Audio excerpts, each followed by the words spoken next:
अभी कांतिलाल जंगल का वोट लेना चाह रहा है कि मंदिर को आगे करके मंदिर में षड्यंत्र फैला है, राम मंदिर को तोड़ा जा रहा है। 10-20 लाख रुपए का मैं सेवा करने के लिए हमेशा तैयार रहता हूँ। जेल के अंदर रहे और फिर सेवा करता हूँ, इसलिए जनता मेरे को भामाशाह के नाम से बोलती है।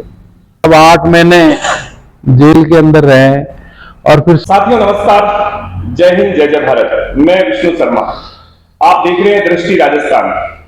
मेरे साथ जुड़े हुए हैं थानागाजी से आप पार्टी के प्रत्याशी रहे हैं, विधानसभा चुनाव लड़े हैं 2023, श्री कैलाश मीणा। कैलाश जी, सबसे पहले तो आपका हमारे चैनल पर हार्दिक स्वागत और अभिनंदन। जी, थैंक यू। कैलाश जी, अभी हाल ही में नरेश मीणा की जमानत हुई है जी, और क्या कहना चाहेंगे नरेश मीणा के बारे में आप? नरेश जी का जो प्रकरण चल रहा है, आपने देखा होगा समरावता में जो वोटिंग के दौरान किस तरीका से दबाव में, प्रेशर में सरकार वोटिंग करवा रही थी, उसके खिलाफ उन्होंने आवाज उठाई। तो किस तरीका का उनको षड्यंत्र में फंसा करके अब 8 सर्व समाज के लोगों ने दबाव बनाया प्रशासन पर और सभी लोग रोड पर आए, आंदोलन की धमकियां दी, तब जाकर के नरेश जी को रिहा किया है, माननीय उच्च न्यायालय से जमानत मिली है। और मैं तो नरेश जी से यही कहूंगा कि अपन को संयम में रहें और अनुशासन में रहें। आपका भविष्य उज्जवल है। राजस्थान के लिए आप बहुत बड़े युवा नेता बनने की हम भविष्य की शुभकामनाएं देते हैं और आप सभी समाज के सभी युवा साथियों को साथ लेके चले, मेरी तो यही शुभकामना। अभी थानागाजी कॉन्स्टिट्यूंसी से आपका प्रयासरत है और लगातार 3-4 चुनाव आप लड़ भी चुके हैं जी, और कार्यकर्ताओं में भी आपकी बहुत अच्छी गहरी पकड़ है। पिछले 2023 के चुनाव में आप नंबर 3 पर बड़ी पोजीशन पर लेकर आए थे, तो अभी 2028 का क्या प्लान है आपका? जी, विष्णु भाई, मेरा थानागाजी विधानसभा में जो हम जिस जगह हम बैठे हैं, ये मेरे गांव है, सुरेर है, ये राजगढ़ तहसील का हिस्सा है। विधानसभा थानागाजी में यहाँ से परिसीमन से जुड़ा हुआ है। अब देखेंगे अब आगे परिसीमन किस तरीका से रहता है। थानागाजी में परिसीमन यही रहेगा तो थानागाजी से लड़ेंगे। जहाँ हमारा इलाका, हमारा लोकल वोट बैंक जहाँ जिस परिसीमन में लगेगा वहां से हम तैयारी करेंगे। मतलब स्थानीय रूप से आप थानागाजी से चुनाव तो लड़ेंगे ही लड़ेंगे? जी। और अभी आप, मैं देख पा रहा हूँ कि आप क्षेत्र में वृक्षारोपण कार्यक्रम की बात हो, आमजन में जहां पर गरीब व्यक्तियों की सहायता की बात हो, आप बढ़ चढ़ कर हिस्सा ले रहे हैं। और मतलब क्षेत्र में एक ही चीज चल रही है कि भाई कैलाश मीणा भामाशाह, कैलाश मीणा भामाशाह। ये भामाशाह आपके पीछे लगने का क्या उद्देश्य है?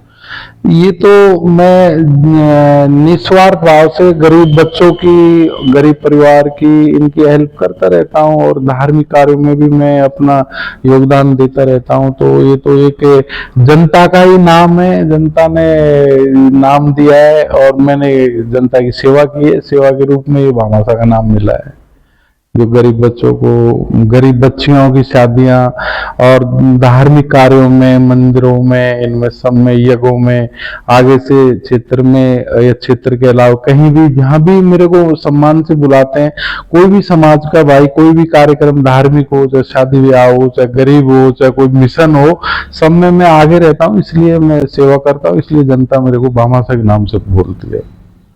डॉक्टर कैलाश मीणा के विषय में आप क्या कहना चाहेंगे? डॉक्टर साहब हमारे आदरणीय, सम्मानीय, वो सर्व समाज को साथ लेके चलते हैं। उन्होंने सर्व समाज के लिए बहुत सारे आंदोलन किए हैं और उनको आज 40-45 साल सक्रिय राजनीति में हो गए। वो हमारे लिए बहुत ही मतलब गौरव की बात है और सर्व समाज को वो एक अच्छे जन नेता के रूप में काम करते हैं, सबके सुख दुख में काम आते हैं। तो उनके लिए तो मैं यही शुभकामनाएं देता हूँ। डॉक्टर साहब तो हमारे आदरणीय है और हमेशा आदरणीय रहेंगे। नहीं, अभी जस्ट प्रदेश में एक हलचल चल रही है कि भजनलाल सरकार को बैकअप लाया जा रहा है, भजनलाल जी को, और कोई नया सीएम चुना जा रहा है। अब हो सकता है वसुंधरा राजे जी हो, डॉक्टर कैलाश मीणा हो, मतलब किसी न किसी का नाम तो आना तय है, ऐसा चल रहा है। तो इस विषय में आपका कोई मत डॉक्टर साहब के प्रति?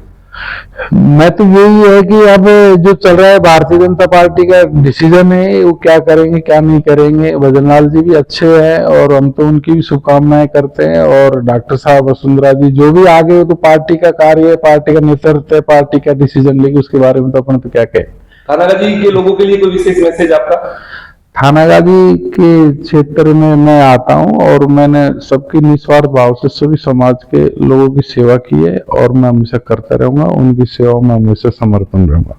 धन्यवाद कैलाश। बालिका छात्रावास की जमीन में राम मंदिर प्रकरण का मुद्दा थानागाजी का बहुत हाईलाइट मुद्दा है जी, इस विषय में आप क्या कहना चाहेंगे?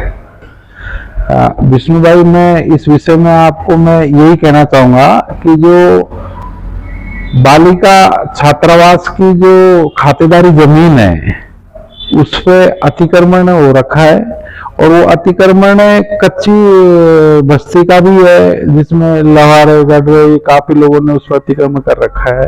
तो हम तो यही चाहते हैं कि भाई जो बालिका छात्रावास की जो खातेदारी जमीन है उसका अतिक्रमण हटाया जाए और उस हॉस्टल का निर्माण हो ताकि गरीब बच्चे दूर दराज से आती है तो वहां पे उनको एक सुविधा मिले और एक उनको व्यवस्था मिले। और ये लोग जो इन्होंने इस तरीका का षड्यंत्र फैलाया, राम मंदिर को तोड़ा जा रहा है, राम मंदिर के बारे में इनको आगे ला करके ये राजनीति को इस तरीका से दिखा रहे हैं कि वोटों के लिए मतलब ये सब कुछ षड्यंत्र रच रहे हैं, ऐसा कुछ भी नहीं है। हमारी आस्था है भगवान के प्रति और हमने हमेशा भगवान के प्रति धार्मिक कार्यों में भाग लिया है और हमेशा चढ़ बढ़ के लेंगे। और थानागाजी में जो मंदिर का मामला चल रहा है, मंदिर की हमें अच्छे से हमारी आस्था है और हम ये चाहते हैं कि मंदिर का भी मतलब किसी तरीका का कोई नुकसान नहीं हो। हम तो सिर्फ एक बालिका छात्रावास की जो खातेदारी जमीन है जिसमें काफी कच्चा अतिक्रमण कर रखा है लोगों ने, करीब 39 ईयर खातेदारी जमीन है और उसमें भी करीब लगभग 10 ईयर जमीन भी खाली नहीं है। तो हम तो ये चाहते हैं कि जो खातेदारी जमीन हटे, वहां अतिक्रमण हटे और उसका एक निर्माण हो ताकि गरीब बच्चियों को एक सुविधा मिले जो छात्रावास में रह करके वहां पढ़ाई कर सके। वहां के जो राजनीतिक मुद्दा बना रखा है मंदिर को लेकर के, ऐसा मंदिर का कोई हमारा ये उद्देश्य नहीं है कि मंदिर यहाँ से टूटे, मंदिर यहाँ से हटे। हम भगवान राम को पूजते हैं, भगवान राम के प्रति हम श्रद्धा रखते हैं और भगवान राम के लिए हम उनके पद चिन्हों पे चलते हैं और हम सभी समाज की सेवाएं करता हूं। मैंने तो आपने विष्णु जी देखा हो तो विधानसभा का जो चुनाव हुआ था, जो माननीय केजरीवाल जी थानागाजी में आया था, तो मैंने तो खुद ने ये कहा था अगर मेरा समय आता है और अगर मैं चुनाव जीतता हूं तो थानागाजी के अंदर में भगवान परशुराम का मेरे पैसों से मंदिर बनाऊंगा। मतलब तो मैं कैसे मतलब उसका अतिक्रमण का मैं वो नहीं कहता कि मंदिर का अतिक्रमण है हमारी जमीन में। हम बालिका छात्रावास की खातेदारी जमीन से जो लोगों ने जो अतिक्रमण कर रखा है उसके प्रति हम कार्रवाई चाहते हैं और वो अतिक्रमण हट जाए तो हमारा छात्रावास बन जाए। और भगवान राम के मंदिर में तो मैं आस्था रखता हूँ, अगर कोई ये चाहता है कि भगवान राम के मंदिर में अगर किसी तरीका को निर्माण कराना, सहयोग करना है, 10, 5, 20 लाख रुपए का मैं सहयोग करने के लिए हमेशा तैयार रहता हूँ। मतलब कहीं भी जहां भी जो लोग बुलाते हैं, मेरे को आस्था है मेरी, मैं भगवान के प्रति अच्छा श्रद्धा रखता हूँ और उसी के प्रति श्रद्धा रखने से मैं आगे बढ़ रहा हूँ। मेरे को परमात्मा की कृपा है। ऐसा कुछ भी नहीं है कि मैं भाई मंदिर के खिलाफ हूँ, मंदिर के प्रतिष्ठा में मैं कुछ किसी तरीका का वो करूं, नहीं, ऐसा कुछ नहीं है। मंदिर का जमीन का और मंदिर का मामला अलग है, लेकिन कुछ लोग राजनीतिक वाले जो लोग हैं, विधायक साहब है और भी जो आपने देखा होगा कि हम मंदिर का ये कर देंगे वो कर देंगे, लोगों का एक वातावरण बिगाड़ रहे हैं, लोगों को भड़का रहे हैं कि मंदिर को आगे ला करके इस तरीका की हम राजनीतिक रचेंगे, हमारा वोट हमको मिल जाए, जनरल का वोट हमारे पास हो जाए। अब कांतिलाल जनरल का वोट लेना चाह रहा है कि मंदिर को आगे करके मंदिर में इस तरीका का अतिक्रमण का कोई मतलब ही नहीं है। किसी भी तरीका से मंदिर पहले से बना हुआ है। हम तो मंदिर के प्रति हम गलत नहीं है, हम तो सिर्फ बालिका छात्रावास की जमीन का अतिक्रमण हटवाना चाह रहे हैं जिससे मतलब कच्ची बस्तियों वालों ने मतलब अतिक्रमण कर रखा है, वो अतिक्रमण हट जाए और हमारा छात्रावास का निर्माण हो जाए ताकि गरीब बच्चियों को मतलब एक सुविधा मिल सके। धन्यवाद कैलाश जी। तो ये थे कैलाश जी मीणा और इन्होंने श्री राम मंदिर प्रकरण को लेकर बिल्कुल अच्छे से कहा कि भाई देखो अतिक्रमण हटना चाहिए और राम जी के प्रति हमारी अगाध आस्था है। और इन्होंने कहा है कि भाई मैं तो निजी कोटे से भी, अपने निजी कोष से भी भगवान परशुराम के मंदिर की बात करना चाह रहा हूँ और थानागाजी की जनता मुझे आशीर्वाद देती है। धन्यवाद। जय हिंद, जय जय भारत। धन्यवाद कैलाश जी।